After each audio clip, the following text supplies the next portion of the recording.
Baik, terima kasih pemirsa, Anda masih bersama kami dan Menusaku dan kini kita masuki pada segmentasi tanya jawab. Terima kasih bagi Anda pemirsa yang sudah mengirimkan pertanyaan melalui Twitter, namun kami seleksi pertanyaan yang sangat bersesuaian dengan tema kita. Menarik sekali Kang Rashid berkaitan dengan masalah kesabaran dan istiqomah. Kita selalu bertanya lantas batas seperti apa, tingkat batasnya itu harus seperti apa ketika kita dikatakan istiqomah dan sabar. Terima kasih. Tadi Bapak menyampaikan Bismillahirrahmanirrahim, ku anfusakum wa ahlikum naro. Jaga dirimu dan keluargamu dari api neraka. Anak, istri itu adalah ladang amal kita. Allah menyampaikan dalam sebuah firman-Nya, khalaqal mauta wal hayata liyabluwana ayyuna ahsanu amala. Allah ciptakan kehidupan dan kematian. Allah ciptakan yang buruk dan yang baik. Allah ciptakan yang miskin dan yang kaya, supaya Allah ingin tahu mana yang benar-benar iman itu. Kadang ada orang lulus ketika miskin, tapi tidak lulus ketika kaya. Kaya ujian, miskin ujian, sehat ujian, sakit juga ujian. Untuk menjaga itu, yang diuji itu orang yang sekolah. Yang di luar sekolah nggak diuji, Bu. Yang di dalam kampus diuji itu, yang SMA diuji itu. Yang diuji itu yang syahadat. Asyhadu alla ilaha illallah wa asyhadu anna muhammadar rasulullah. Itulah madrasah Islam tuh. Yang tidak pernah syahadat mah tidak akan diuji, bukan ujian, namanya azab. Ujian ini sebuah keniscayaan hidup, mau naik kelas. Entah diuji oleh anak, entah diuji oleh istri, entah diuji oleh jabatan, entah diuji oleh kekayaan.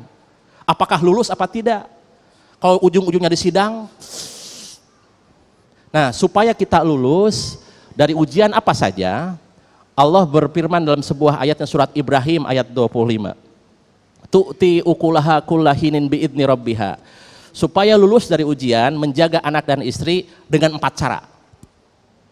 Pertama, Al-Quran menggambarkan dengan sebuah metafor, gambaran sebuah pohon. Kalau ibu menjaga pohon bonsai kan dijaga betul tuh. Pertama, supaya itu pohon tumbuh fresh dan dia berbuah, disiramin atau setiap hari. Iman anak, iman istri siramin dengan ilmu. Setelah disiramin baru dipupuk, dikasih pupuk supaya gembur. Apa itu pupuk? Amalan-amalan sunnah. Kemudian setelah dipupuk, jagain atuh keluarganya dengan rasa takut ke Allah. Rasa takut itu rem. Insya Allah terjaga itu keluarga. Dan yang keempat adalah gemburkan tanahnya supaya tanaman tumbuh. Iman tumbuh, Islam tumbuh. Kalau sholat ngefek, kalau haji itu berefek. Supaya tanah tidak gembur, tidak tandus, gemburkan tanahnya, hatinya maksudnya, bersihkan dari sifat tengil. Apa tengil? Takabur, egois, norak, galak, iri, licik. Itu penyakit hati, supaya hati tidak tandus, dia tandus. Maka bersihkan hati dari tengil. Insya Allah dia akan nancap itu imannya, maka ibu akan menjaga dan bapak tentang anak dan keluarga kita. Pemirsa TV One yang berbahagia dan para jamaah Al-Azhar di Cempaka Putih yang dimuliakan Allah Subhanahu wa taala. Kita sudah di penghujung acara. Fitnah kehidupan dan fitnah kematian itu sebuah keniscayaan. Khalaqal mauta wal hayata liyabluwana ayyuna ahsanu amala. Allah ciptakan itu ujian supaya terlihat mana yang benar-benar beriman. Maka Allah menyampaikan dalam sebuah firman-Nya, ahasiban nas ayutraku ayyakulu amanna wahum la yuftanun. Apakah engkau mengira, ya Allah aku telah beriman, aku telah haji, aku telah umroh, bahkan aku telah bersahadat, kemudian tidak diuji? Harus diuji, supaya dia naik kelas. Supaya ujian kita lulus.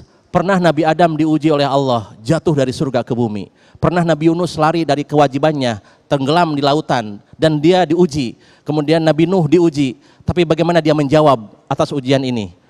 Nabi Adam menjawab ujian itu dengan supaya tidak jauh dari Allah, dengan jawaban taubat. Rabbana dolamna anfusana wa illam taghfir lana wa tarhamna lanakunanna minal khasirin. Nabi Adam dipulihkan kembali dari krisisnya. Nabi Yunus ketika krisis, ujian itu krisis. Supaya kita naik kelas. Kemudian Nabi Yunus menjawab atas ujian dari Allah, la ilaha illa anta subhanaka innana kunna minadz zalimin. Ketika uji datang, Nabi Musa diuji oleh fitnah kehidupan, dia tersungkur di depan sajadah dan dia bermunajat kepada Allah. Kita dianjurkan oleh Rasulullah SAW dengan doa tadi, nantikan akan salat asar, bacakan ta'ud tadi. Allahumma inni a'udzubika min adzabi jahannam wa min adzabil qabr wa min fitnatil mahya wal mamat wa min fitnatil masihid dajjal. Insya Allah itu adalah sebuah kesimpulan untuk menghindari fitnah kehidupan dan fitnah kematian.